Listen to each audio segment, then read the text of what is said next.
Hello and welcome to episode 74 of the Power Pod. That's it. Keeping it mean, keeping it clean. Trying to. Nearly there to 75, which is another milestone. semi-milestone, yeah. Almost there. Oh, how you been? How you been, lad? I've been well. How are you well? been? I've been great, you know. Everything's opened up, you know. I haven't seen the sun in about 4 days. That's the only problem. I have not seen the sun. But I went out last night. Sun's overrated, bro. Yeah, I don't really need it. I have my vitamin D tablets, you know. I was in the pub last night. It was completely... It was so underwhelming. It was like... You know, I thought it was going to be more. Thought there's more of a spiritual element to it, you know, going back, everything being back. There's no one really there. And it was really boring. Or it wasn't boring, but like...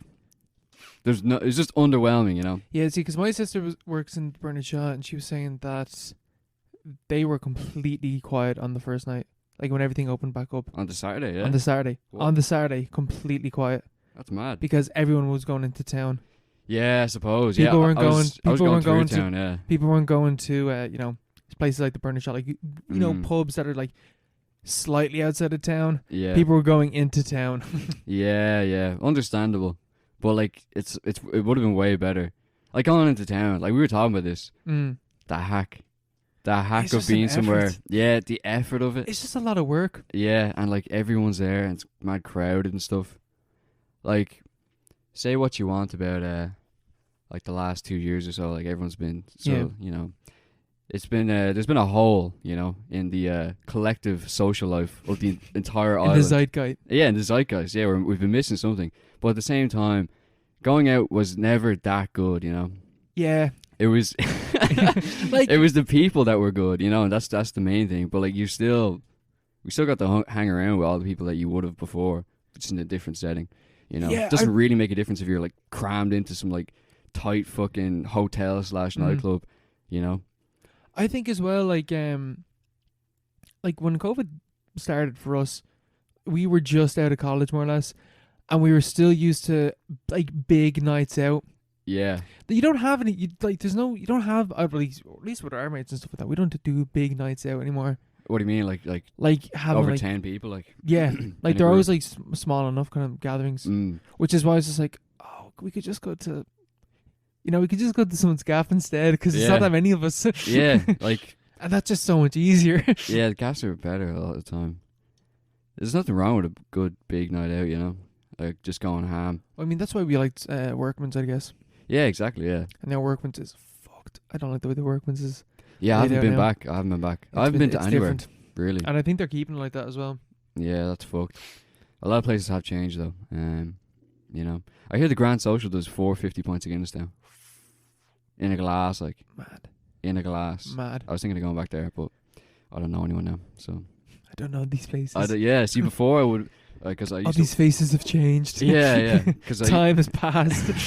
I don't like it. But I used to like just walk into places and have a pint because I used to work in town and stuff. Yeah. And like, you know, you'd know people, recognize people.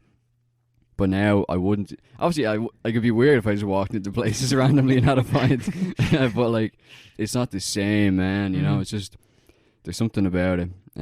Maybe just a matter of routine, matter of habit. Yeah. You know, but Because it's like, I haven't done it for a while. Have to relearn those skills. yeah. Plus, it's so expensive. You know, it's so So expensive. You know. So fuck that. Fuck going out. Like that night that we went to Mima's, I spent so much money. The Mimas. Yeah. Yeah, that was quite a bit, yeah. Thankfully, we didn't have to get a taxi. Well, no, I had to get a taxi home afterwards. Same as you did, never mind. Yeah. But, you know, Yeah, I spent like 60 quid in taxis that day. I spent more on a taxi than I would if I was in town. Yeah. But we'll make do, you know, we'll find a way back. We'll keep moving. We'll keep moving. As always. As always. We'll hit another milestone eventually. Exactly, yeah. Like I have. I hit chapter 1000 of One Piece. Chapter 1000. Chapter 1000. Wow. I have been consuming One Piece for the past couple of days. How many chapters are there? 1037. Oh, so you're at the end. I am, like, it's not, but I'm not at the end. I'm catching up. Like, it's still right. going on. It's still going on. It still comes out once a week. How old is the guy who makes it? I have no idea. I think he's in his 50s. This is going to be going for a while. Yeah, he says, like, at this point, the story is 2/3 of the way done. It's been going on for 25 years. Man, just end So it. at least I got, like, you know, at least 8 more years of One Piece. Do you have to buy that, yeah? Or is it just like a webcomic? Well, I mean, you can buy it. Yeah, don't buy that. Like, You can if you want. forget about it. You know, is that like one issue a week or one chapter a week or something? Yeah, Like, how I think fast there's you been. do it? I think one a week. I Mm. think it's. I'm assuming he's had breaks. Yeah, He's had to surely. have breaks. But Jesus, being a manga artist is something I would never want to do. Yeah, fuck that. This- That's a lot of work, isn't it? Oh man, the schedule and routine, like for Shonen, which is like One Piece is like the quote unquote king of Shonen Jump, which is the weekly magazine that gets released over there. But yeah, they have to release like one of those. They have to draw, they have to write, know what's going. Like they have to write a story, and then draw it and like give it dialogue and everything. Yeah. And they have to do that. Like sometimes they'll have someone else with them, but I think a lot of manga artists like they do it by themselves, and yeah, they get burnt out real quick. That's a lot of pressure. That's like how many hours of work would that be a week? You know, that's a full time I think thing. I can't remember one of the manga artists put up what his schedule was, and it was like 6 hours of sleep or 6 or 7 hours of sleep. Count me out already. I could not do that. Every night, morning you wake up and immediately 4 hours of work, then you have your breakfast, then you go back 4 hours of work, then you have 2 hours to do whatever you want. I think it was something like 2 hours work then you go to sleep or something like that. So he just doesn't do anything. He doesn't do any. It was. I don't even think there was social time in the schedule. I think there was. I think that 2 hours I said there Yeah. is actually not even true. It's something wild like that. It was something like 16-hour work days and then sleeping 7 hours. I'd just rather not. I'd rather be poor. Mm. I'd rather just give up on my dream. Yeah. 16-hour work days. But like, and that's like most of the time they don't even make that much money as well. Like they're Yeah. paid well, I'd assume. Or else no one would do it. But like Jesus, Yeah, isn't that like just like dedication sometimes? Like sometimes people are just really, really good at like even like the way. well, that's the guy that does One Piece. Yeah, Like he's been yeah. at that for 25 years. But like Kafka and like Faulkner and stuff, Mm. who like wrote like huge amounts of fiction and stuff, like loads of stories. But at the same time, they had like 12-hour, 14-hour days, like at full-time jobs. Yeah. But they just wrote. They didn't even think about it. They weren't like, oh, I'm such a tortured artist. That was just what they did. In like their default state was they're just writing. You know, I could never do that. I could never do that. I could never do that. You have to love what you're doing. Yeah, yeah, or just be fixated on it in like a really intense way. Which I suppose is love. You know. Oda, he's the king. Who? Oda, he's the guy that writes One Piece. Oh, Oda. But yeah, I'm at chapter 1026, so I think I have 11 chapters left. And like I'm, it just so happens that like the stage of where I'm building up to is also the climax of this arc that's been going on for like 120 chapters. And it's like Luffy, who's the main character, is about to overcome the strongest pirates, like in One Piece. But it's the build up of that in the story is going on as I'm reading, and I'm also hitting the milestone of actually catching up.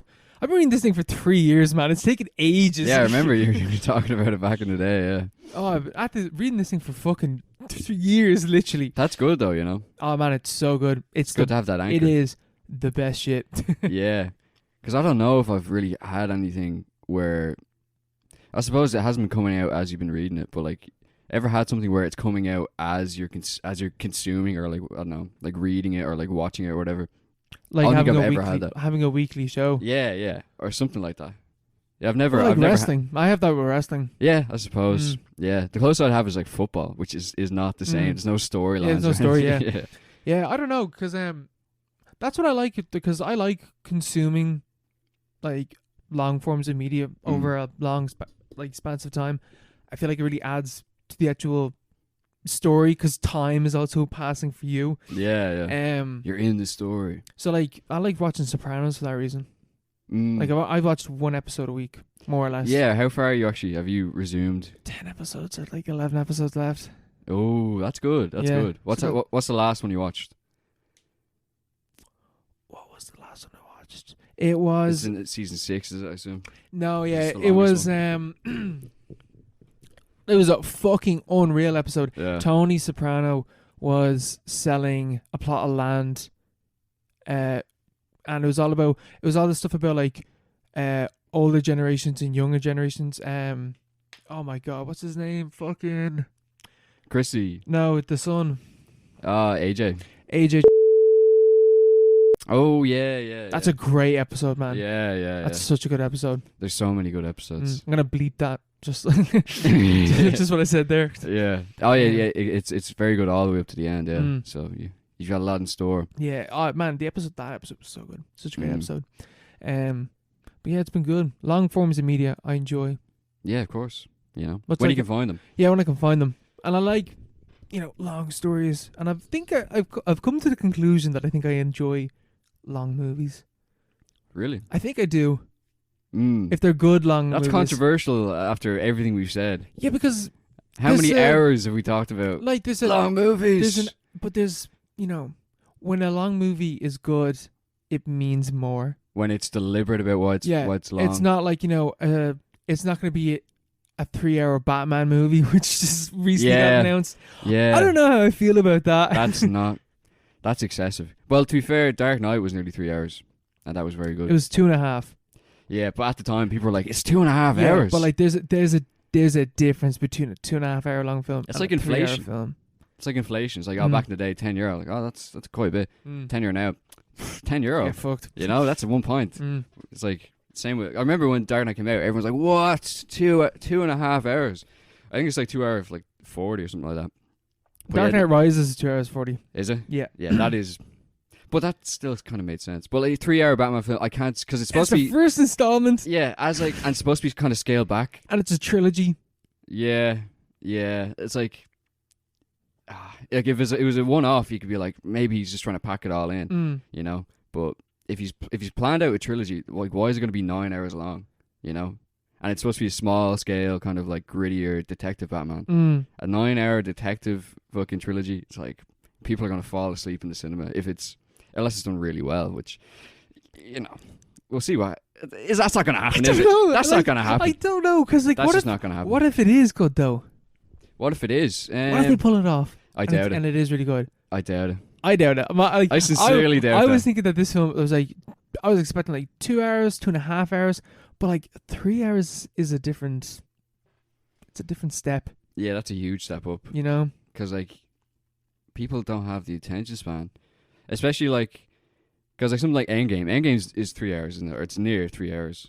A lot of those films 3 hours. Yeah, they're all like 2.5. But like that makes sense. That makes sense because it's all about set pieces and like there's always something going on. So everyone's like, your eyes like, oh, what's going on here? It's the end of a 25 like movie series. It has a lot of ground to cover. Whereas like the Batman one, it's like there can't be that many big. It's the first one. It's the first one, and it's not going to be like fucking cities falling on Gotham, And he's going to be like fighting Superman or whatever. It's just like he's trying to catch fucking Paul Dano, who's gone off the edge a bit, and like that's it.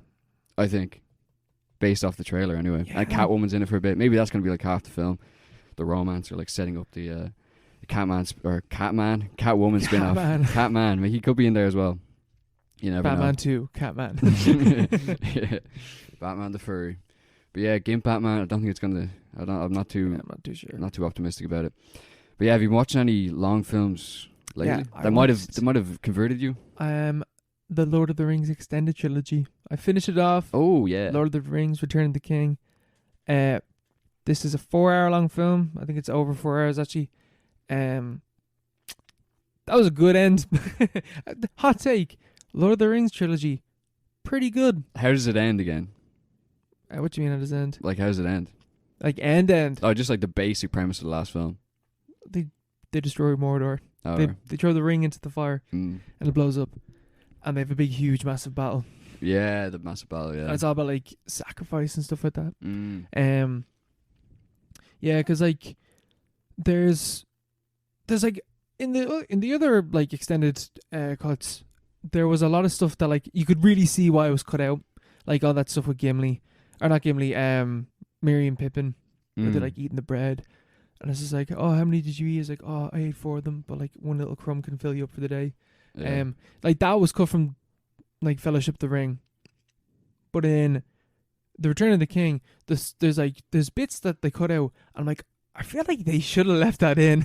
Really? Like what? Like right at the end, in the theatrical cut, there's This is after they saved, like, our human civilization has been saved, basically. Like, they defended this one city by pure luck, just because someone fucking got, like, a tactical nuke after having a 25 kill streak. Oh, right. Like, Aragorn just calls in an undead army and they just sweep away everyone. Yeah. And so thereafter, like, all the humans are now going off to distract Sauron and, like, all the armies in Mordor to get them to come out so Frodo and Sam can go and throw the ring into the fire. But Frodo got captured, and one of the bits that was cut out is Aragorn, Gandalf, Merry, Pippin, Gimli, Legolas. They all float up to the doors. They bang on the door, and someone comes out. This was all cut in the original version, and the guy comes out, and this is some fucking, like, the character design is so fucking good. He has, like, this big massive helmet, and all you can see is his teeth, but he has, like, really massive teeth and this really creepy smile. Yeah. And he's, like, all dressed in black and stuff like that. And, like, he just throws them Frodo's armor, basically, thing that this is, like, special elf armor that he had. Yeah. And they're like, he's just like, your friend died horribly and all this type of stuff. And they're like, Frodo, and he's like, Gandalf's like, shut the fuck up, because they didn't realize that Frodo, like, the bad guys haven't realized at this stage that Frodo has the ring. Yeah. They don't know that at that stage, and Merry and Pippin were about to reveal to the guy that Frodo had the ring. Oh, okay, yeah. And because, like, they don't also know that Frodo's escaped at this stage, so they're just like, right, like, we don't think that Frodo is alive because I think he's dead, and, like, us now distracting like, Mordor is gonna do anything. Yeah. But we'll do it in the honor of Frodo, and they just go into battle anyway.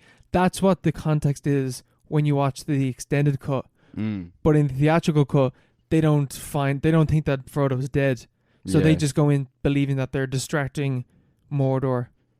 Oh, right. But it means more in the extended cut because they think that he's dead. And it's like, we're still gonna do this. It's like a jihad. Yeah, literally.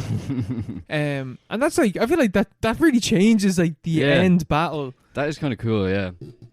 Kind of adds a different dimension to it, yeah. And the other thing that they left out is Frodo at the very end. It's just like, life has nothing left to. I can't live on this realm anymore. Like, I can't live in the Shire. I can't go back to the way things were because we went through some shit. Yeah. And I'm fucked up because of it. So he goes off with the elves to just, like, go to their, like, their little elf world. Yeah, what happens after Lord of the Rings? You know? Samwise just goes back to his gaff with his wife and kids. That's how it ends. Is that it? Yeah, that's how it ends. It's like, isn't there, like, an in-between book that fills in, or it's, like, set thousands of years in the future? There's lots of lore there. Yeah, there is. Which I wouldn't know much about. The Silmarillion. I have no idea about that. All I know is Hobbit, Lord of the Rings. Don't know anything else. Yeah. I know absolutely nothing else. Yeah, there's so much in there, though. There's loads, man. That's one of those. There's, like, two more. There's, like, 2 other books in the franchise. Is there? I think so, yeah. I know the Silmarillion's there. That's like 900 pages, or it's like 1,000 pages.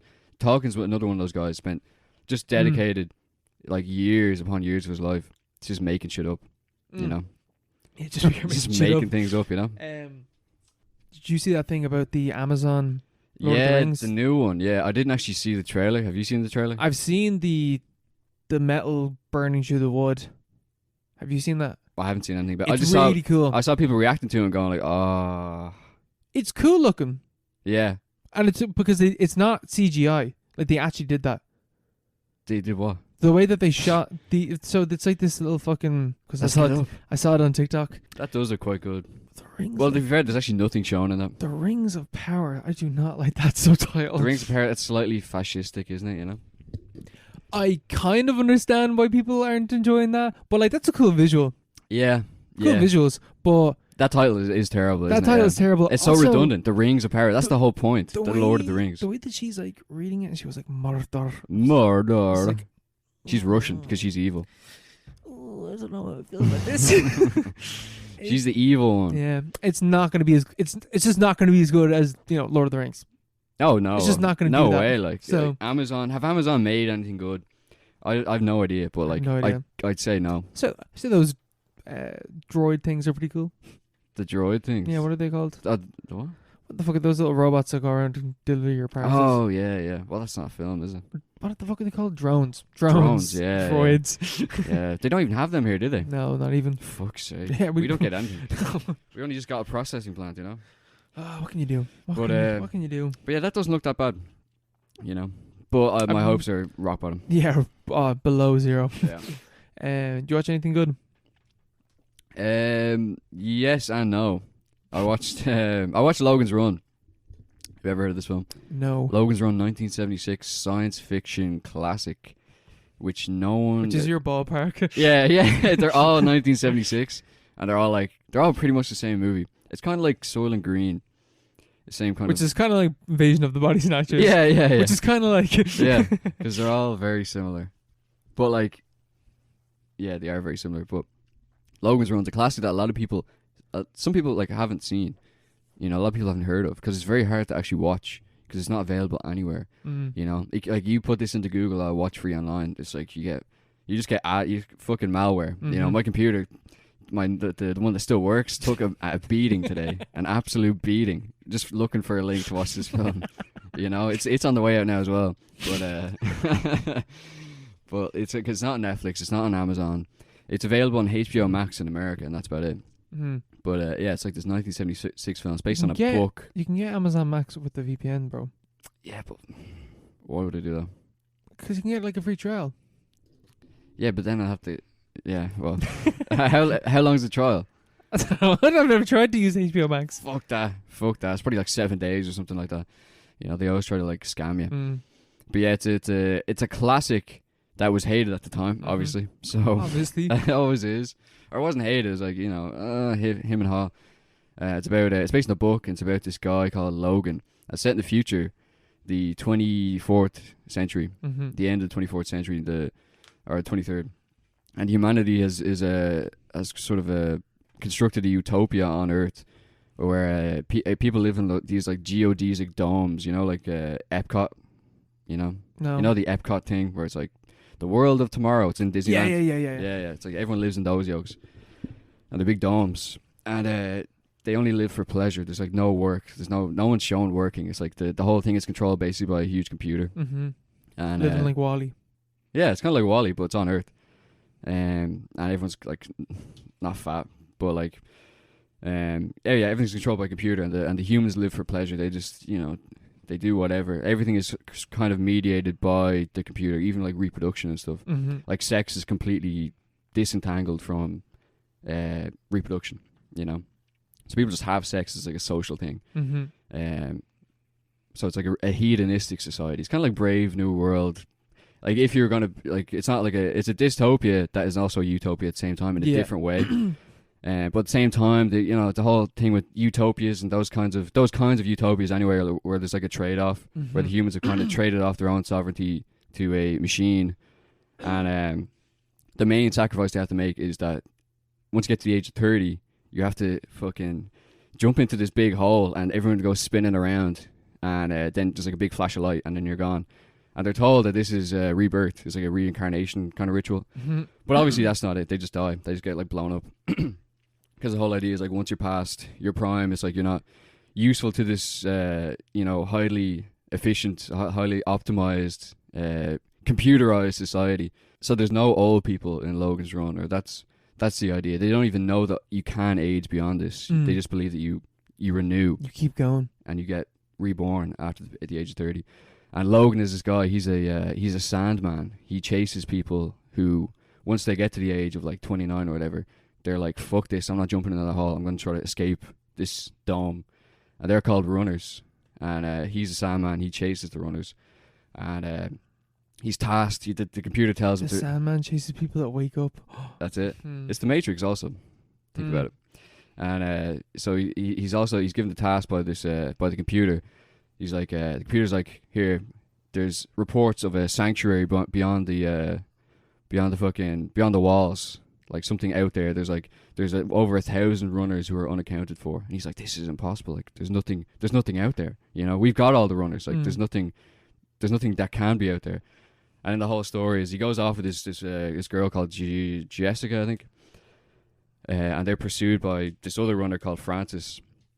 And the entire time Logan is supposed to be like kind of undercover, but at the same time he's working under a time constraint because they all have these little crystals in their hands, and once it starts blinking, it's like you're about to die. So the computer, to kind of give Logan a kick up the arse, is like you also have like 10 days to live, and you have to complete this mission within that bounds of time. So they go looking there. They meet like this underground society within the dome, and they lead them out to wherever the sanctuary is supposed to be. And they have this weird sequence where they meet like an icy Darth Vader character called Box, and he's actually frozen all the runners. And then they eventually defeat him. Then they make it out to the outer bounds of the world, and they discover that, you know, classic trope, everything's actually pretty much fine. It's just they kind of abandoned it. It's all overrun, overgrown. There's like greenery everywhere, and they're exploring Washington D.C., like the ruins of Washington D.C., and they visit like the Lincoln Memorial and the White House and stuff. And in like the ruins of the Senate building, they find this old guy, who was just referred to as the old man, and he lives with a bunch of cats in the Senate building, and he's gas. He's hilarious. He's just there. How long is this film? It's like 2 hours. Yeah, okay. Yeah, it's I was just gonna hit me like, this is 80 minutes long. I was like, how? yeah. No, it goes at a decent clip. Like, but yeah, the old man, he's gas, and he's like, yeah, I'm really old, and like I have parents, and they raised me, and like that's how, you know, life works. And they're blown away by this, Jessica and Logan, and they have to go back and tell all the other humans, and then the computer can't even compute the fact that this isn't how things are. That like the way things are in the dome isn't actually organic or whatever. They can't kind of internalize this new information, so it fucking explodes.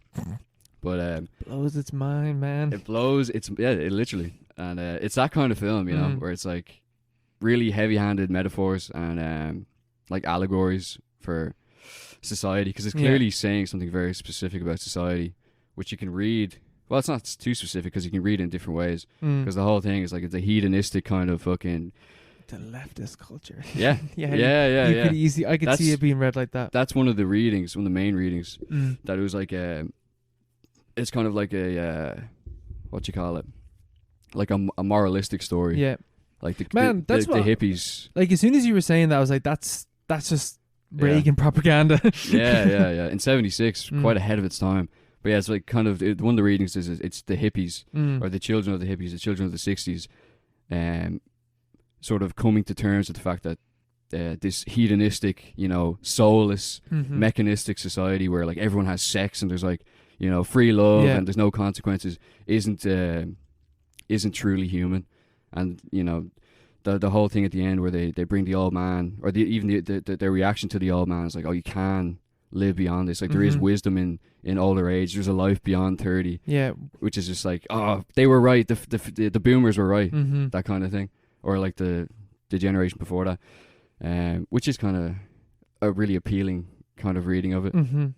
But at the same time, there's other ways to look at it. Well, like there's also, man, the media has done this to us, like, and it's like a capitalistic thing. Yeah, definitely. Yeah, like the domes is like an ideological scaffolding or whatever, and the old man as like some kind of, you know, messianic figure. And even the fact that like the domes themselves are like the Penda's Fen of the film. Yeah, he's the Panda, the King Panda. Yeah, the Penda's Fen, the King Panda. Yeah, he's the field. Yeah, but the domes themselves are like, they're basically giant shopping centers. They have there you go. They have like, so it's consumerism as well. So that's a completely different way to read it, as just like the domes as these kind of like, you know, consumerist zoos where people are trapped inside, and you can only like I think we talked about it before, like the way like sort of modern consumerism just really fetishizes youth and like youthful beauty and youthful kind of like. That's where you spend the most money. Those are the most valuable people. Like beyond a certain age, you're just kind of a leech to the system. You know, pensions and stuff like that. So you're not useful anymore. So you read it like that, whereas like, you know, the young people have to realize the kind of mechanistic system that's been imposed, where they only kind of consider things up to the age of 30, whereas there's actually, you know, like a wild green yonder beyond it. Yeah. So. There's different ways of looking at it. It's quite good. It's not that good, but It's good. It's not that good. it's all right. You know, it's hailed as a classic. Maybe if I watched it again, I probably won't watch it again.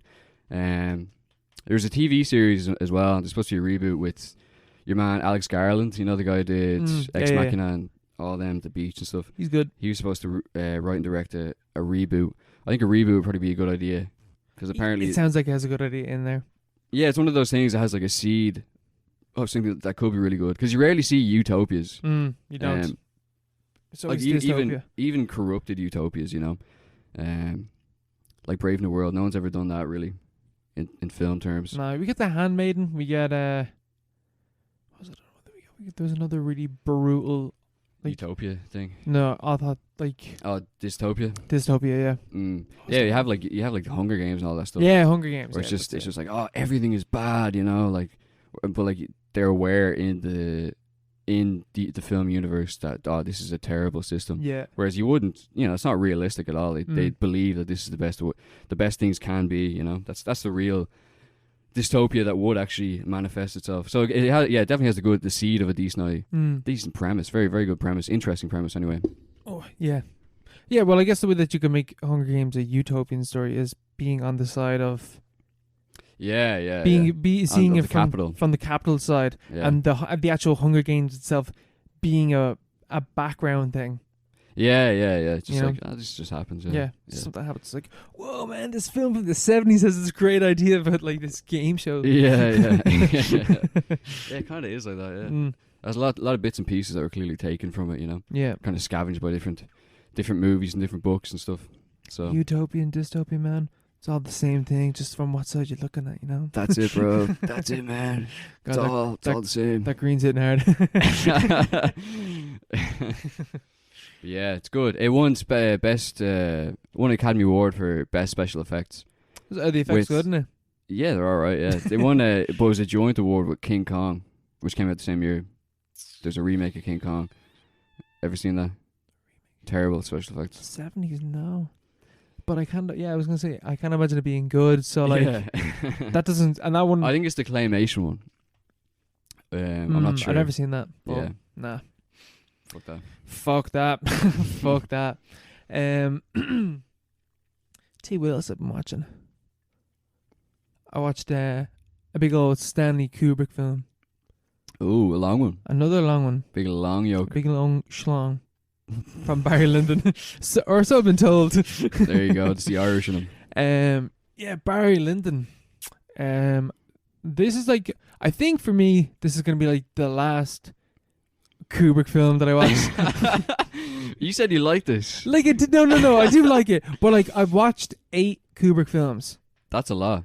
And so he has like 16 films. From this point onwards, I'm going like before Paths of Glory. I'm pretty sure. I don't know, when was Spartacus? When did that come out? That was after Paths of Glory. Yeah, okay, 1960. Like Spartacus is the earliest or the latest one that I have to go back to. And like going from 2001, Shining, Barry Lyndon, that like Eyes Wide Shut. Eyes Wide Shut, yeah, Full Metal Jacket and all. That like era, I feel like that's this like the Kubrick canon kind of. If I want to go back, I gotta watch Lolita. I don't want to do that. I don't want to do that. Apparently, it's very artful. I don't want to do that though. I read the book. I'm okay. I don't want to return to that. Okay. I've been there once. Yeah. Don't make me go back. You also have The Killing, 56. Yeah, I don't know. That was after nothing about those films, and they don't appeal to me. So I don't think I'm gonna watch. And like I was like, maybe I'll watch Spartacus. Spartacus is 3 hours long. Not watching that. Like I'm not doing that. That's one of those films I was like, nah. Yeah. I am Spartacus. Everyone knows him. Like, I don't want to see that scene. But like Barry Lyndon is also a very long one. And is also a slow film, but moves along at a nice pace. This is probably one of the most beautifully shot films I've ever seen. The film is stunning. Like, it's meant to look like, those paintings that we have in like the National Irish Gallery, like those field paintings. Yeah. And you have like British redcoats in the foreground, and like townspeople and stuff like that are all around. Or like just like paintings of like rich people like opulence. Mm. Every single shot in this film looks like one of those. That's good. And the film knows that it's doing this as well. There's like bits where like he'll zoom in on a character speaking, and then it'll zoom out very slowly until they're like small, and it's just like it just looks like a painting. It does it loads throughout the film, and it is never like it's never not beautiful. And just like, oh, look at Ireland, look at Cork, isn't it, or wherever the fuck he is. He's not even in Cork. I think he's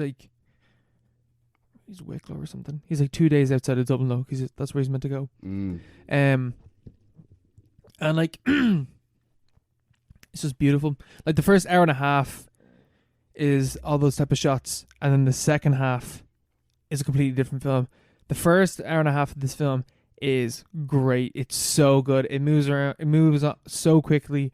Like just the situations that Barry gets into. In one moment, he's like having a duel with a guy. Next moment, he's getting robbed. Moment after that, he's in a fist fight with like a sergeant in the army and stuff like that.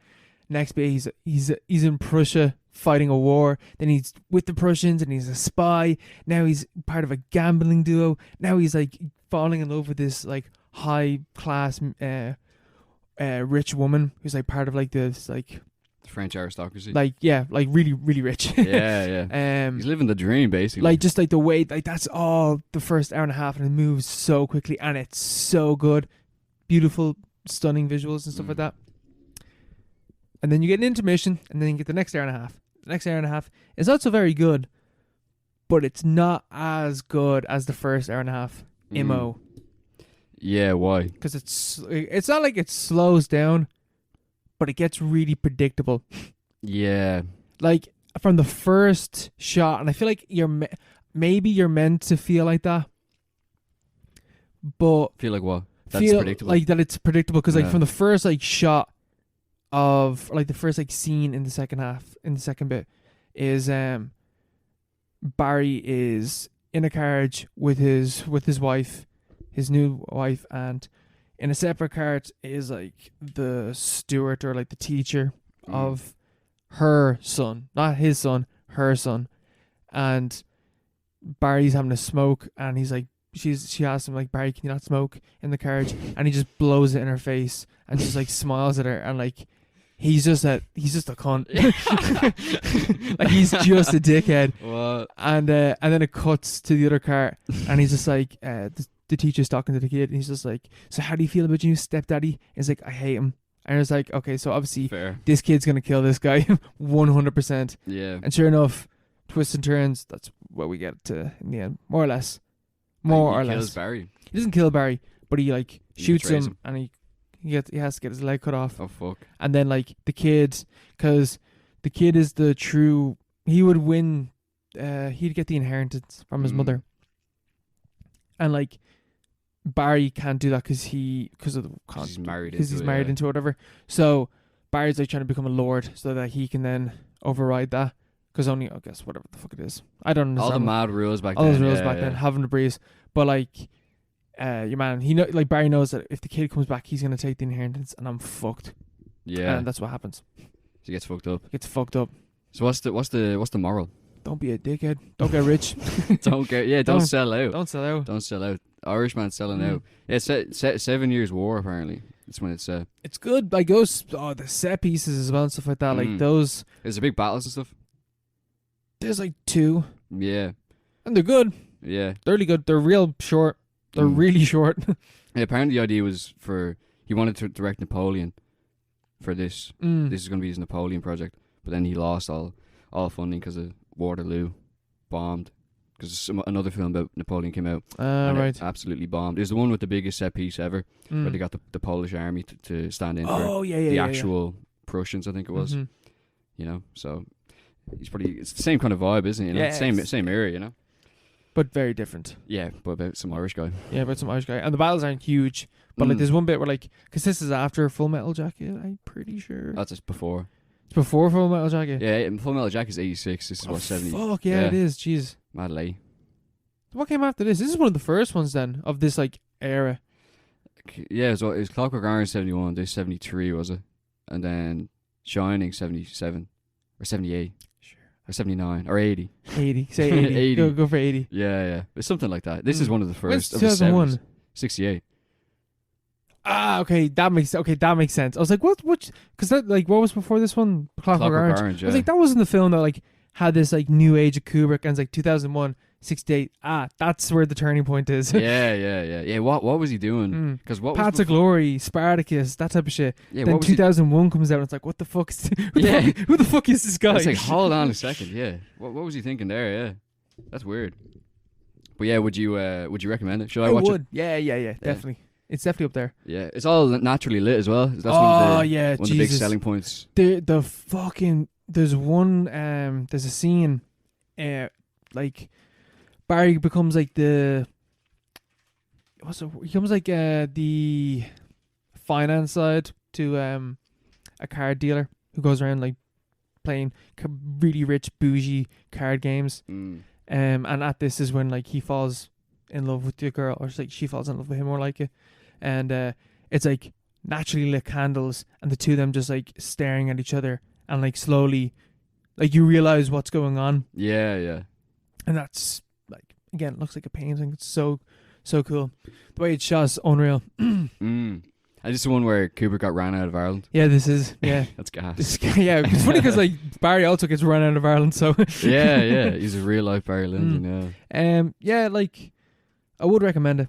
Definitely. Yeah. I would definitely recommend Baz it. Lyndon. There's one shot in the film where like it's at nighttime, but it wasn't at nighttime because like it's naturally lit and they didn't want to use any candles. Like they wanted to use moonlight, but they did some like trickery where it was shot during the day, but it looks like it's at night. Really? Yeah. But I can't remember how they did that. Yeah, because you'd be hard pressed getting a night where you could actually see, you could film. Yeah. You'd have to have a full moon. You know? Yeah. That's just bad planning. Yeah, just bad planning. I can't remember how they did it. I think you have to have perfect weather as well. Yeah. In Clear Ireland, sky. We're not getting that. That's not happening. Anywhere in Europe, that just doesn't happen. Yeah. But yeah, God bless. I'll have to have a look at that. You know, Kubrick finish up his Uber. Yeah. I'm done with it, man. Just finish. Maybe I might go back to 2001 at one stage, at some stage of my life. Yeah, obviously I will. Yeah, of course. Yeah. Well, what was his last one again? His last film. Eyes Wide Shut. Was it? Oh yeah, it was. Yeah. We had a whole episode about that. Yeah. Well, there's not much more, really.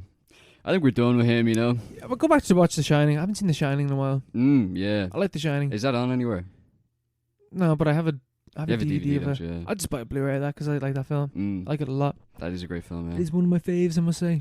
Yeah. And the vibe in that film's immaculate. Spooky. Yeah. The atmosphere. Would you say he was actually onto something, you know? Was he a Fed? Or was he against the Feds? Was there something happening? He was definitely with the Feds. He was with them? He was definitely with the Feds. I'd say so as well. Kubrick, he's not against the Feds. Yeah. You're kidding me? He's mates with Spielberg. Yeah. He's not Enemy against of the IRA. Feds. Yeah, he's not against the Feds. Or he's with the Feds 100%. Yeah, definitely. Yeah. Strange guy though. Strange fucking dude. Weird dude. Is he as weird as Paul W.S. Anderson though? That is the question. Yeah, definitely weirder than him. Yeah.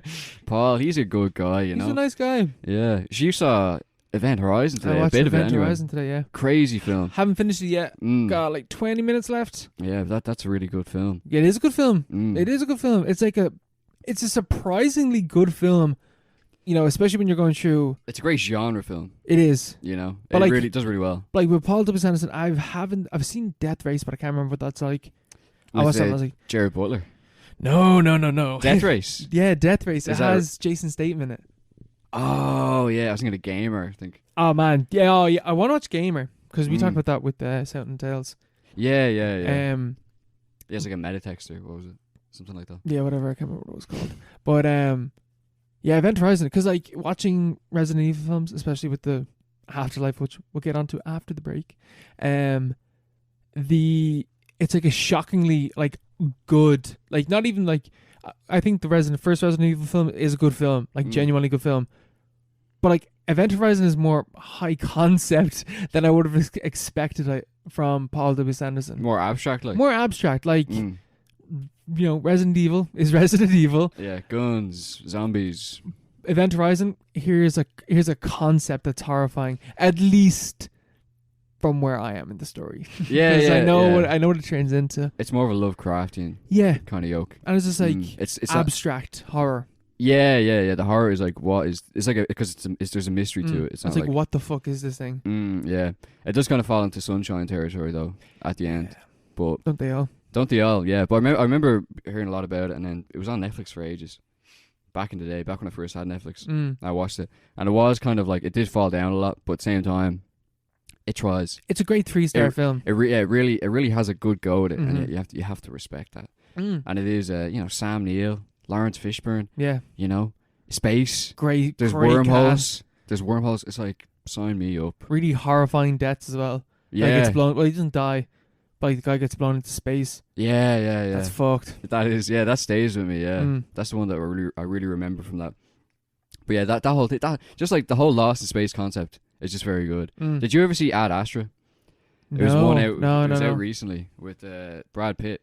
Yeah, I remember the. Brad Pitt and Tommy. It just looks Jones. like every single film, every like Hollywood space movie that's came out after Interstellar, all look like Interstellar. Yeah, and Gravity. Yeah. Yeah, they all look very, very similar. Yeah, that Ad Astra is an example of a film which had a similar kind of premise, but just completely shot to bed. Mm-hmm. You know, because it's just like it's more of like it's just a fucking this guy had daddy issues and he has to go out and like fucking fight his dad on Jupiter. It's like Solaris. Yeah, it's like a really bad Solaris. There was the Solaris remake as well at that time. Yeah. Oh no, that was 2001, wasn't it? Ad Astra was like 2 years ago. Oh yeah, I think actually, yeah, maybe it was 2007. Yeah. But like, yeah, don't watch Ad Astra. It's shit. But yeah, Event Horizon is good though. Yeah, I mean, because like it's not, horror. It's cool horror. Man, if you ever played Dead Space, Yeah, I did. Jesus, this film inspired Dead Space. This one? Yeah, Event Horizon. Event Horizon, yeah. Fucking hell. Yeah, the whole, it was more monsters in Dead Space, yeah. But like the whole like vibe, like cursed, kind of like trapped. You feel really trapped on a spaceship. And A cursed spaceship. yeah, Like yeah, there's yeah. the horror of space, and it's like ghosts. Yeah, it's a haunted spaceship. Like yeah. that's the worst. Like that's the worst. Yeah, space ghosts. Like Gravity is kind of a horror film because you don't want to get fucking lost in space. That's horrifying. Don't like die in space. Doesn't sound like a vibe. From how that guy gets treated in this film, it's not a vibe. Yeah, not at all. And then you get ghosts and monsters. Yeah, ghosts, fucking, different dimensions and stuff, wormholes. That's the film of the future. Mm-hmm. Someone has to make a great film about that. That's what space people would be watching. Yeah, exactly, yeah. They'll be like, oh my god, Dead Space predicted things. Yeah. This ancient artifact. They'll all be going back to it, yeah. Dead Space is good shit. Yeah, I only played it fucking, I don't know, back 10 years ago or something like that. I might replay those games. Did you have it on PS3? No. No. It's pretty cheap enough. Sure, it's on PlayStation 4. Sure, you can buy it on the store. On the webs, yeah. Fuck that. I re-downloaded the first Resident Evil game to my PlayStation 3. Oh, right. Oh, you were telling me with the fucking, it had a skin? No, this is the game. Like this. Oh. I'll get onto the Blu-ray story. But Yeah. I just re-downloaded the first game, the remake. How much of is this that? game. When I bought it was like 15 quid, but I played it once. I'm so bad at that game. I am so bad at that game. Yeah. But it's real hard. It used to be on the GameCube. The GameCube, remember that? Yeah. I never had a GameCube. Do you have a GameCube? We did it briefly. What? You had a GameCube? Yeah. I don't know anyone that owned a GameCube. We had we also had a Sega, what you call it? Do you remember them? So you tell me you didn't have a PlayStation 2? We did, yeah. Okay, you had a PlayStation 2. We had a PlayStation 2. Mm. We had everything, man. We were rich. It was the Tiger. Celtic Tiger. Lived in Reno, lived in the high life. Yeah. No, but we had a Sega, what was it called? It was Sega. Sega Saturn. No. Dreamcast. No, I can't remember what it was called, but it was a Sega thing and you could play, it was just fucking 2-button kind of thing. But that was my main one that I used. We had a GameCube very briefly, I think. I think Keane gave it to Carl. And he fucked off to Brazil. Shout out to Keane. Shout out to Keane, wherever you are. Yeah, I'm sure that's that one guy that's listening in Brazil. Yeah. Sure he's a weekly listener. If so, ask us questions, Keane. Fuck off, Keane, or ask a question. We go for a break. We'll have for a wee sus.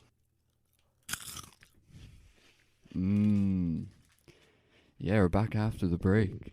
Hula hoops are good. Prawn, there's prawn. Yeah, prawn cracker. Not bad. Hula hoop puffed. Oh, sweet chili. Not even brown cracker. Sweet chili hula hoops. Where the fuck do you get them? Puffed. They're not even like proper hula hoops. Oh, they're puffed. Different. Yeah, they're puffed. Okay. They're But puffed up. Just like Resident Evil Afterlife. It's a very good film. The 4th installment in the Resident Evil franchise. Paul W.S. Anderson returns to the helm. He's back. He's He was back. missing, wasn't he? Yeah. Mm-hmm. He didn't do the last film. Mm. I'm not sure if he does the next two. I can't remember. Mm. Yeah, when was this? 2009? 2010. 2010, was it? Mm-hmm. I feel like I vaguely remember it. Mm-hmm. I've seen this film like 3 or 4 times in my life. Because You gotta. yeah, You need multiple watches to catch what's going on. to understand the art and beauty of this film. The subtext. The subtext is there, bro. Yeah. Read into it, bro. They're prisoners in a prison, and there's zombies outside created by an evil corporation. Umbrella. Think about it. What does that say? You know, what Think does about that say? Yeah, the guys on the inside are the good guys. Shout out to Robert for that one, because I read his review on Letterboxd. It was just like the subtext of them being in a prison, and it's apocalypse caused by an evil corporation. You know. And the people on the outside are bad. Yeah, but like, you know, just that image. You know, just imagine the image. Ignore everything else. Think about it. Think about it. Think about it. Think about it. Yeah, the guy from Prison Break is in this. Wentworth Miller. What a name. What a name.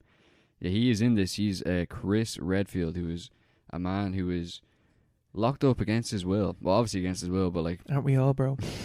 Think about it. It's like Logan's Run. Mm-hmm. But he's locked up, and he's a prisoner of conscience. You know, is he? He's something like that. He's locked up for no apparent reason, but he holds the key to getting out. Which is a big fuck off tank.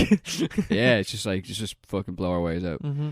But yeah, I think I like this one. I thought it was very good. I thought compared to out of all of them that I've seen, the second and third one, this is by far the best. This is the best. It's actually leveled up, Mm. which is very, very rare.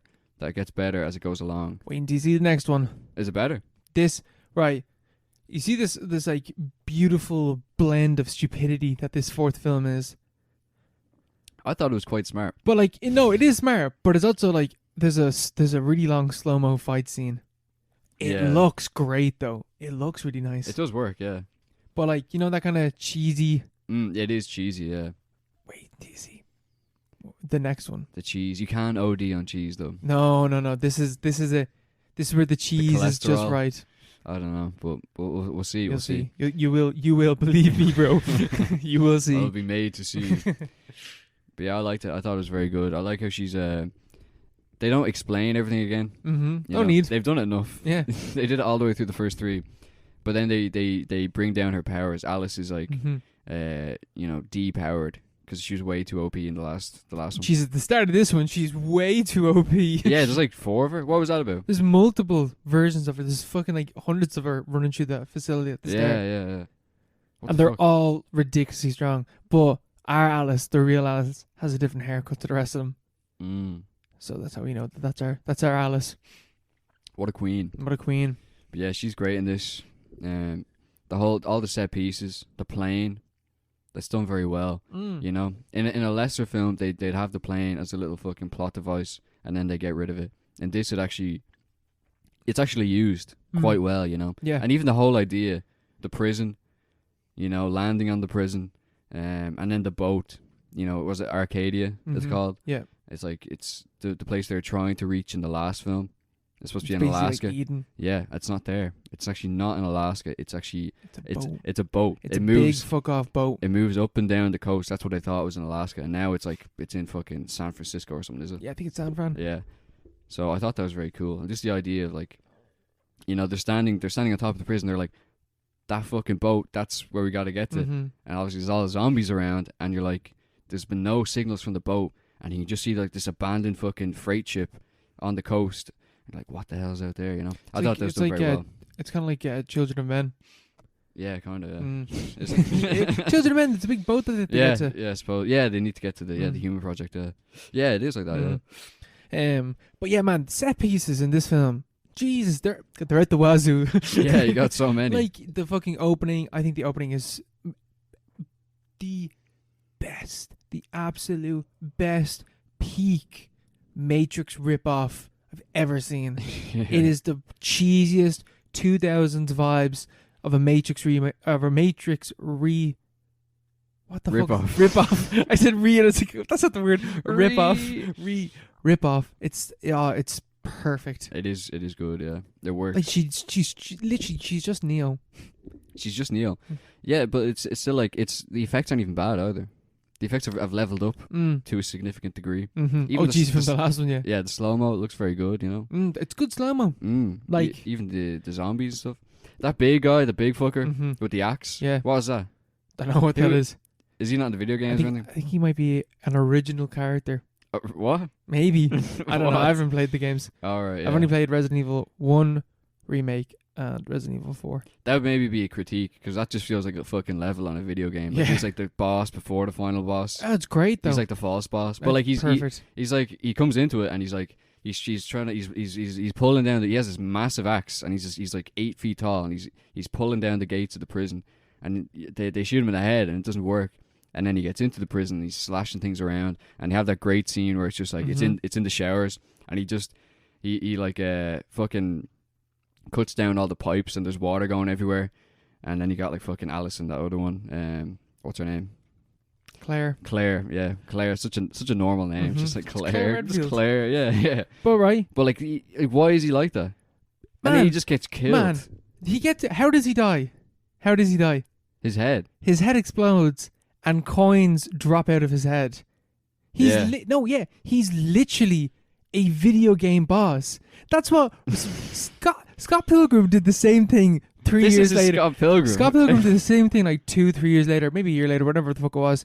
And it's like, oh, this is genius. When he punches them and they die, they turn into the coins. It's like a video game. It's like that with Resident Evil Afterlife. Okay. I'm telling you, it's genius. Yeah. That did make... Why was it coins? Is that actually a video game reference? Yeah, when you kill something, you get coins. You get a little perk. You get money. But that's whatever. not the vibe at all, is it? Of the film. But like it is for that scene. It is for that scene, yeah. It's just a little reference to it being a video game franchise. Because boy howdy, we are out of the realms of... Out of the woods, yeah. Out of like being a Resident Evil based film. Like from here on out, the next 3 films, man, like 4th film, 5th film, and then the 6th film, there is such a tone shift, especially from like Apocalypse, because Apocalypse was not Apocalypse, Extinction. Extinction was way more serious than the one beforehand. This point on, they go complete left turn. yeah. It works though, you know. It works. It does work. Because I really enjoyed it, you know. It's fun. I wish they kept the big guy around though to the end. But but then you don't get the Wesker fight. Yeah, but he could just been there, you know. But the Wesker fight, that is good. Yeah. It's not just good, man. It's not just good. Yeah, Wesker. Yeah, he's much better in this than he was.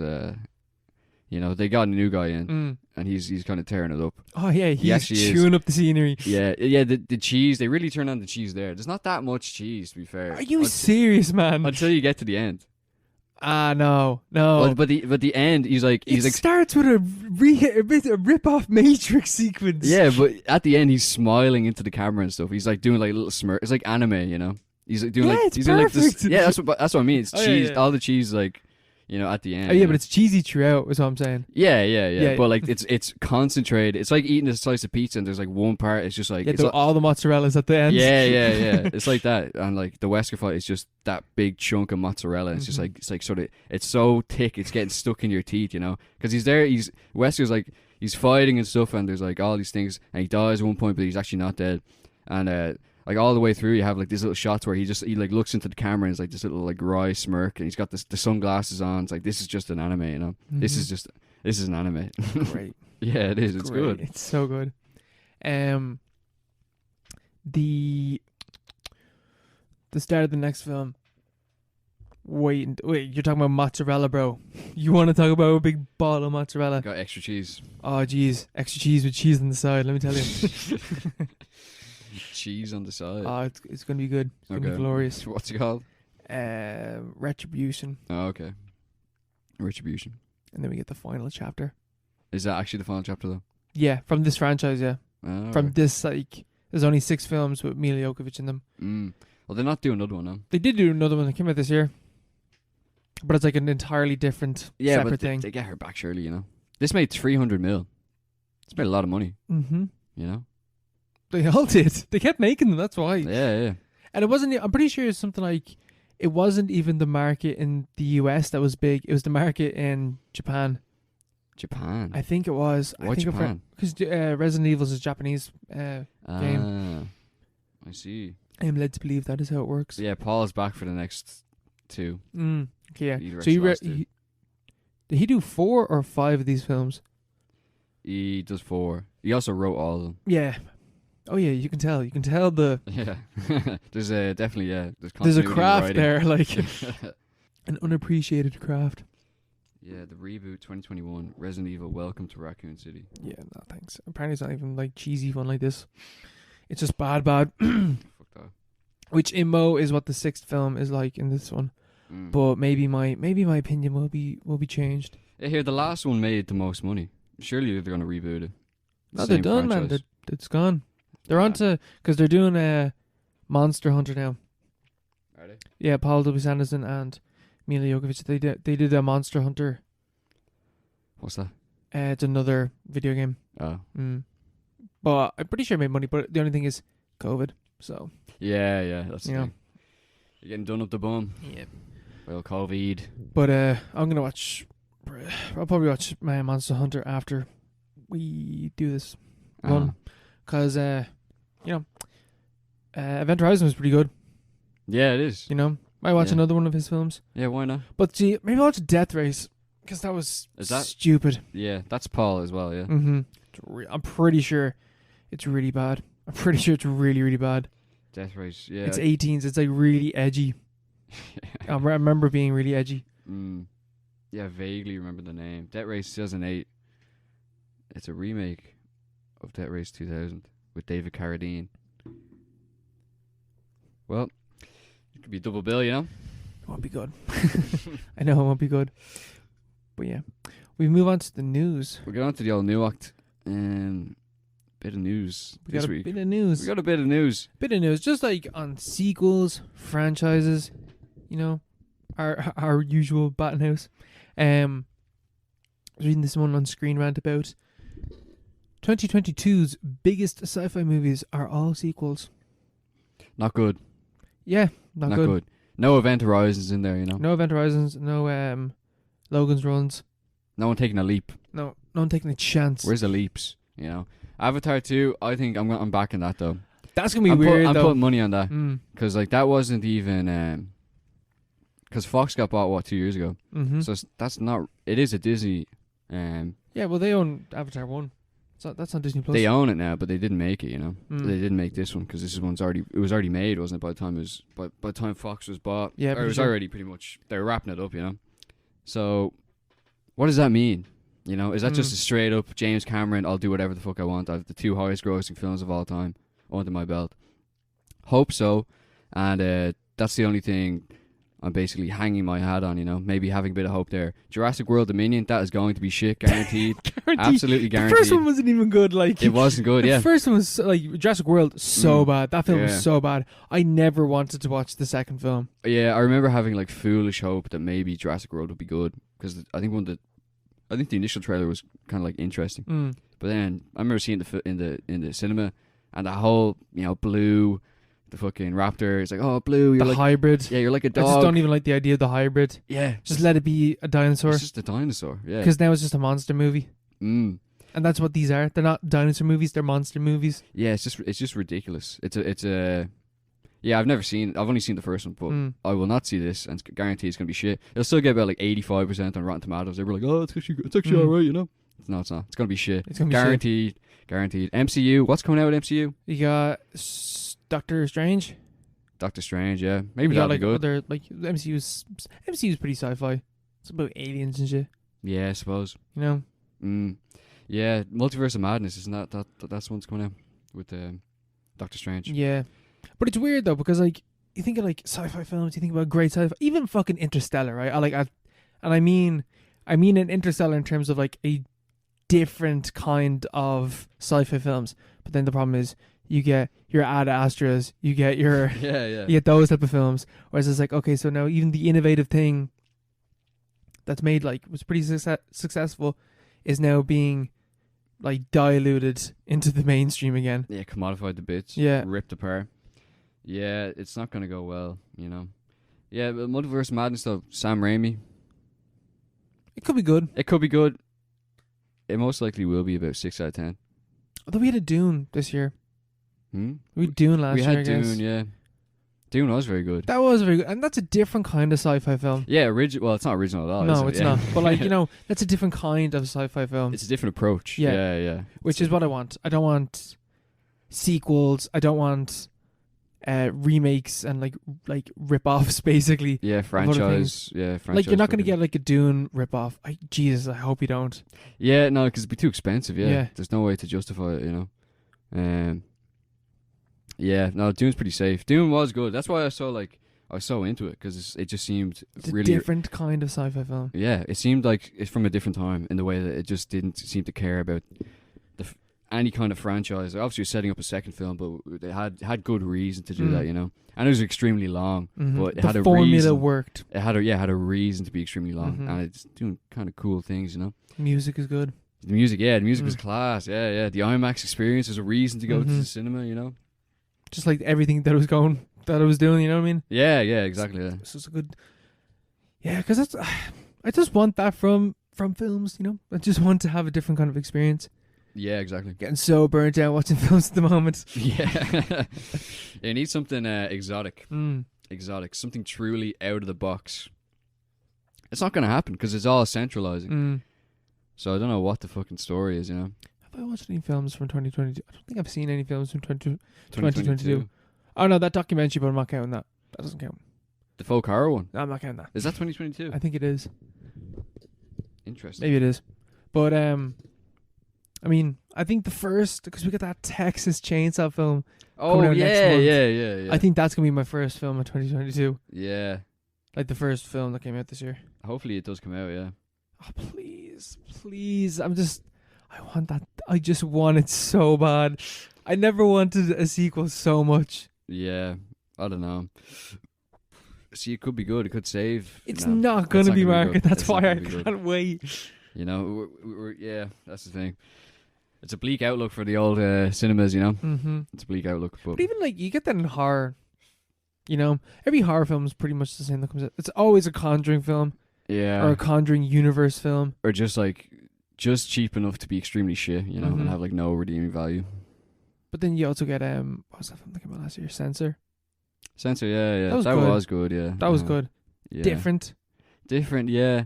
But also kind of a Mandy ripoff, isn't Also wasn't great. it? Yeah, it wasn't amazing, Yeah. but it was It was good. good. She clearly has the potential to go on and do something Mm. interesting, you know, something better. But yeah, there's not a lot happening. You know. There's not a lot happening. I mean, Titan came out last year, so that was something different. Year one, yeah. I still haven't seen that. I have to watch that. Very, very good. Uh, Very good. Watch Raw first, man. Actually, maybe Raw could be better. it's like I just have a, you know. Mm. I'd be like, Have you watched Possession yet? I have not. I haven't Mm. got. I have to do that as well. You gotta yeah. get on that buzz, bro. There's so many. I'm gonna make a list. Fuck this. Because I started making a list today. Things I have to see. I want to watch Shin Godzilla as well. I mean to watch. I that. really want to watch that as well. Yeah, apparently, it's actually very good. Yeah, I've heard that's good. Environmental, more heavy focus on the environmental themes or Mm. something like that.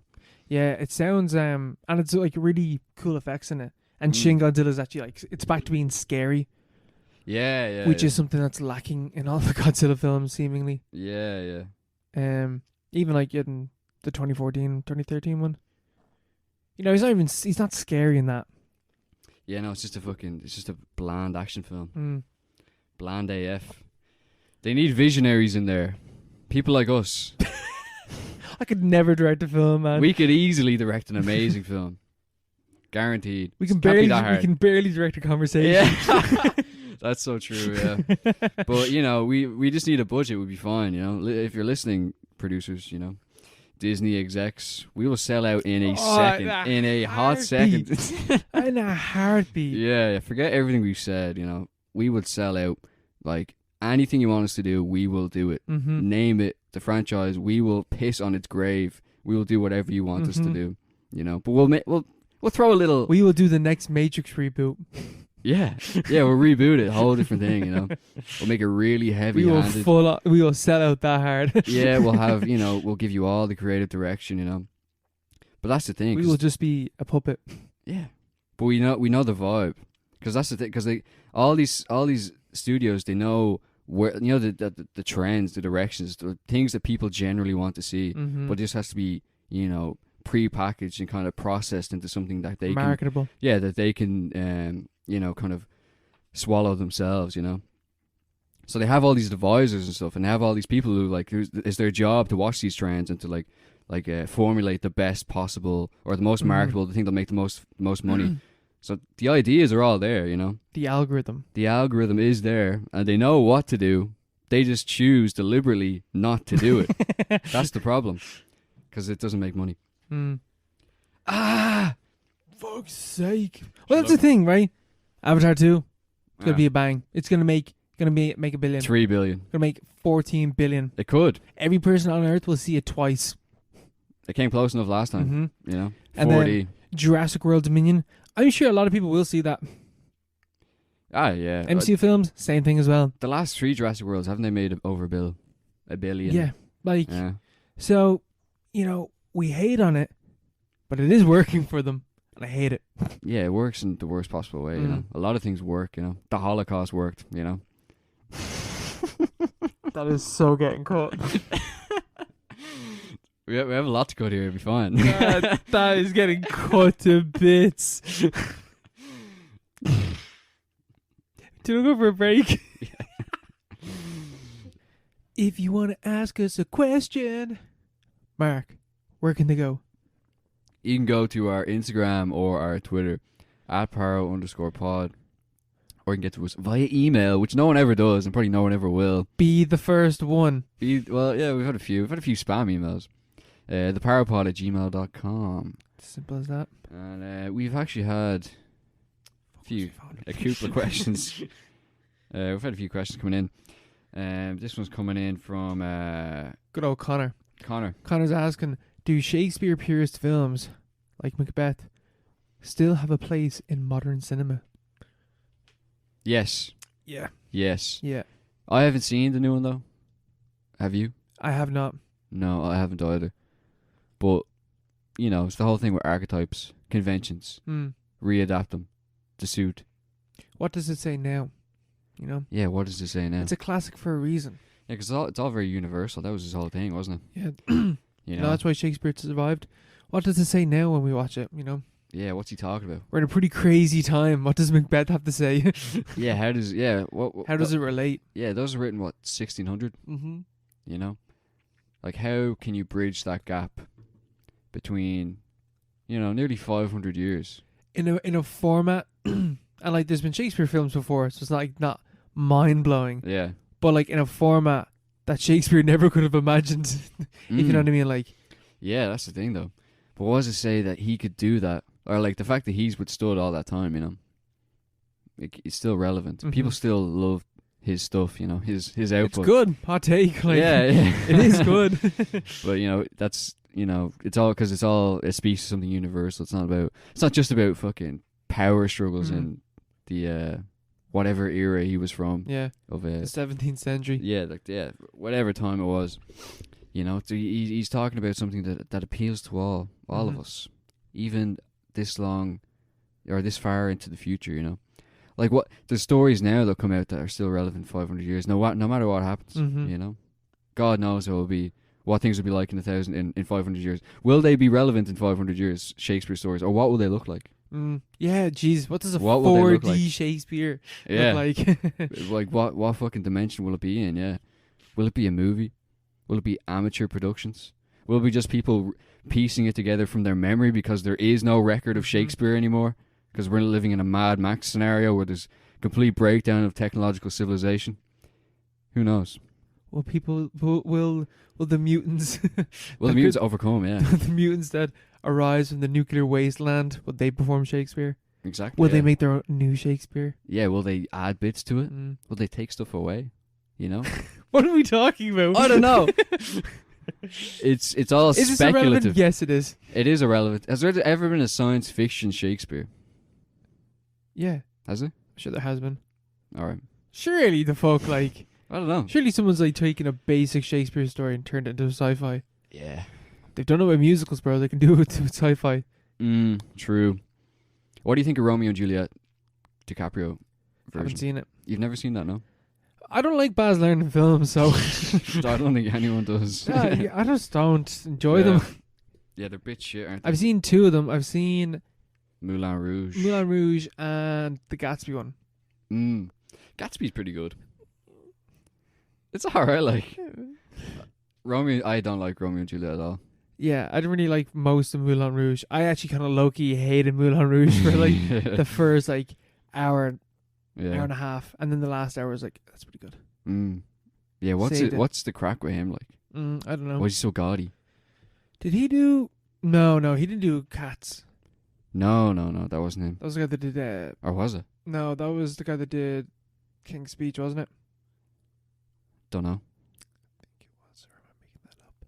It wasn't Baz Luhrmann anyway. Yeah, it definitely wasn't him. But yeah, he's a bit of a fraud. But yeah, the one with DiCaprio in it, like pure, it's a straight adaptation to the 90s, like, you know, gang warfare in LA.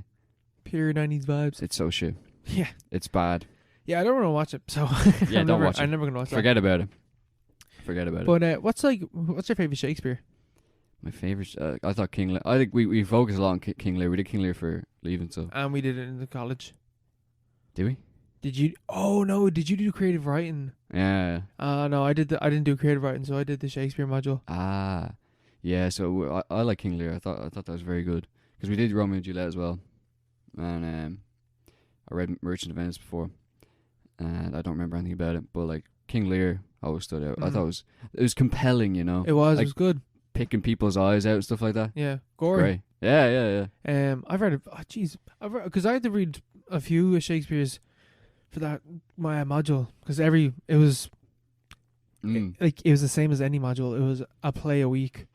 A play a week, yeah. A play a week. Man, how do we do that? Yeah. Well, Shakespeare as well, like hard yeah. to read. But King Lear was a double. Yeah, double module or double, yeah. A double class because it was a big one. It's one of his epics. Yeah, Hamlet as well. Pretty good. Hamlet's good. Yeah, Hamlet is good. I know nothing about Macbeth. Macbeth. I don't know anything about Macbeth. He's Scottish. And I don't know anything about Othello either. Yeah, I know absolutely nothing I about know Othello. nothing about either of those. So like, or like, you know, is it relevant in modern cinema for a particular pretentious audience? Yes, like myself. It's like, what am I watching a Shakespeare? Because I haven't seen Macbeth. I don't know anything about it. So why not watch the gonna be amazingly acted Denzel Washington starring black and white, beautifully shot Coen version of it, Brothers, yeah. You know? Why not do that one? Yeah. Or you could watch the Fassbender version. Yeah, or I could do that, but I'm not. Yeah, no one's going to do that because that film You know, was shit, apparently. I want to feel pretentious when I'm doing it. It has to be in black and white. Yeah. There has to be another, like, if it was in a foreign language as well, that would shoot up to the top of my watch list. Somehow adapted to a foreign language, yeah. Do they have translations to Shakespeare? I assume they do. Why wouldn't they? Yeah, they must. But, like, how could you adapt that? What do you mean, how did you adapt Like, that? how would you adapt that? Just adapt it, bro. It's hard to read enough in English. Like. Yeah, but just adapt it, bro. Just adapt it, man. Just do your job. Just do your job. I don't know. Yeah. Maybe it's not. I'm assuming it is. Yeah, probably. If Ulysses can be translated to different languages, I'm assuming that Shakespeare can. I suppose, yeah. Or the Bible. You know? Yeah. That's part of the problem with the Bible, isn't it? That it got translated so many times. Yeah. That, like, bits of it, you know. Well, the same vibe. That's not same vibes there, yeah. You know? Yeah, the general vibe is. Yeah, people just have different allegiances to different translations of the Bible, basically. It's just a big fandom war. Yeah. It is a big fandom so war. this is the real canon version of the Bible, you know? Do you know those... Did you ever see that guy on YouTube? He does, like, iceberg videos. No. He did like a Christian... What was it? Christian lore. Yeah, it was like Christian lore or like Christian secrets or something like that. It was like passages and stuff that's in the Bible that they don't want you to know about. Not that they don't want you to know about it, but it's just like, it's, oh my God, it's such a basic word. I'm going to look this up right now. Let's find this. Okay. It was the Bible theory iceberg explained. Okay, what does that mean? There's some mad shit in the Bible. Mm. Like explaining like the angels and like the thoughts of like inner heaven and stuff like that. That there's different layers to heaven. Because apparently when Peter died, he said, "I will see you all in the third heaven." The third heaven. Everyone's just like, what does he mean by that? What the fuck does that mean? Just like, there's a third one? Only just adjusting to the second one. Yeah. It's like, oh yeah, well, the two makes sense, but three. Yeah. I think he was just taking the piss, was he? He's like, Trying to wind them up. yeah, he's just like, I'm gonna hit you with this one. Yeah, there's giants in the Bible as well. Yeah, mythological creatures and stuff. No, like it's not even, I don't know if they're mythological. They're just giants. Giants, yeah. I've seen conspiracies about how giants existed, and they use Bible passages to use as like proof or whatever. But they were just mad back then, you know. Giants. Do you think giants existed? No. Yeah, they didn't. Didn't. They just didn't. Yeah. But who knows? No, species don't get out of existence that quickly. I'm completely forgotten about. Maybe it's like mythological memory, you know, like something like genetic memory. Or like the flood, you know, like there was. Yeah, because there was a flood. There was something. That's one of the things. Flood. That's one of the theories that goes through. Everyone's like, there was a big flood, but what, like, and there were floods, but like, why does everyone say that? And it's all around the same area as well. Yeah. So what's going on there? Deep folklore. Yeah, you know. But that's why, that's another one. One of the theories goes through is like Christianity is just multiple different religions mashed together. Yeah, commodified. That's it. Yeah. Polytheism. Make it all. Just have one. Keep it simple. Have one guy. You know, forget all these other gods. You know, let's all stop fighting, guys. Let's chill out, bro. You know, Islam, Christianity, Jews. We're all the same. You know, Catholics, whatever. Forget about it. Forget about it. Go on to the next question. Yeah. The next question is coming in. I actually don't have access to the thing. Next question is coming in from Liam, and Liam is asking, who would direct a movie based solely on the past 12 months of your life? Michael Bay would direct my movie. It would be $1 billion extravaganza. And I would star, of course. I am almost certain that Michael Bay made a film that was about COVID. Did he? I'm pretty sure he did. I'm pretty sure Songbird came out last year or the year before. It's about COVID, is it? Wait, have you not heard about this film? I've never heard about this film. I think it's Michael Bay. Find out. Mick Bay. No, wait. Adam Mason is it director? Or maybe it's produced by Michael Bay. He does produce a lot. He does produce a lot. Why is my Wi-Fi so bad? Yeah, Michael Bay produced.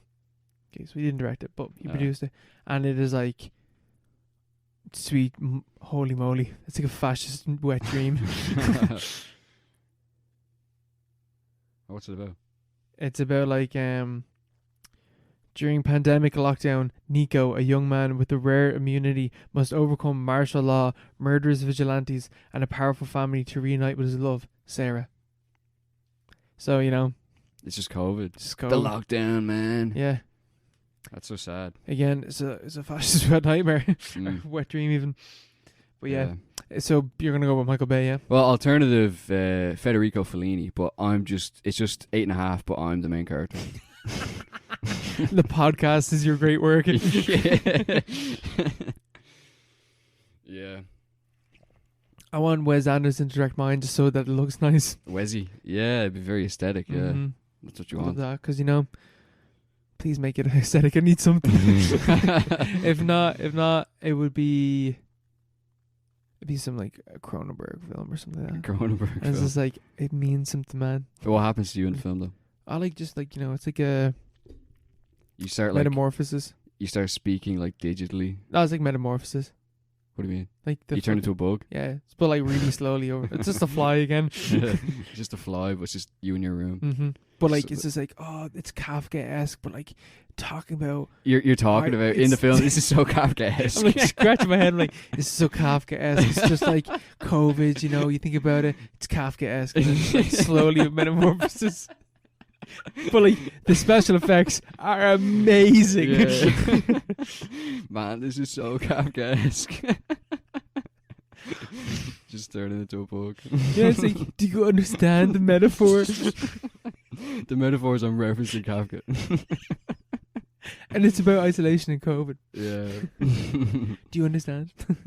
Yeah, that'd be pretty smart. Although that kind of is just Bo Burnham's inside, isn't it? Yeah, I suppose. Yeah. Big Bo. Big Bo Burn. Yeah, those are good choices. They were good. Yeah.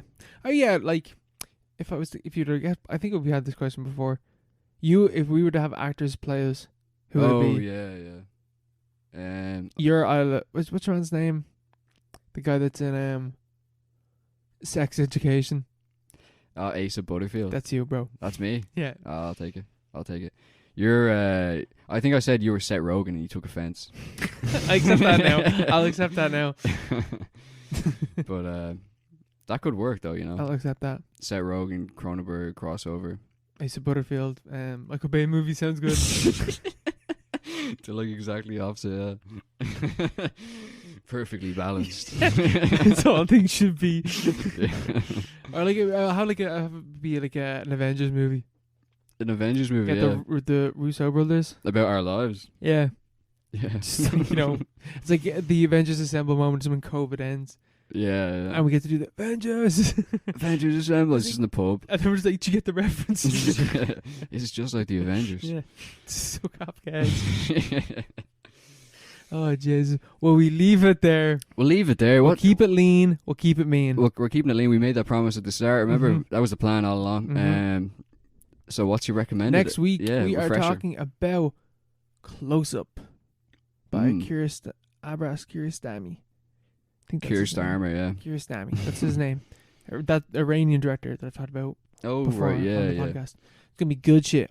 Let's do it. It's going to be good. It's going to be interesting. Close We'll up. see you all next week. We'll see you there, guys. Bye. Bye. Ah, lads!